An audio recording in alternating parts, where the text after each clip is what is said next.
melawai.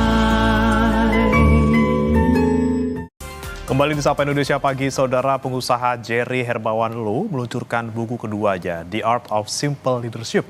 Buku ini mengangkat perjalanan hidup, filosofi kepemimpinan, hingga nilai-nilai yang menjadi fondasi Jerry Hermawan Lo dalam membangun bisnis lintas sektor. Dalam buku The Art of Simple Leadership, Jerry Hermawan Lo membagikan pandangannya mengenai kepemimpinan yang dibangun dari pengalaman hidup dan proses pembelajaran. Buku ini menyoroti bagaimana tantangan kehidupan menjadi bagian penting dalam membentuk karakter, pola pikir, serta keberanian dalam mengambil keputusan.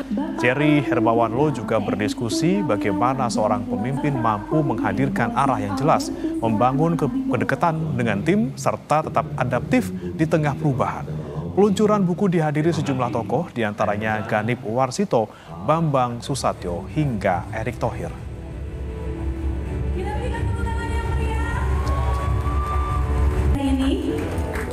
Buku ini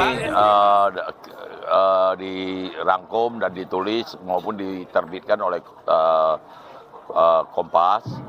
Tujuannya adalah untuk generasi penerus supaya saya dapat meninggalkan bagaimana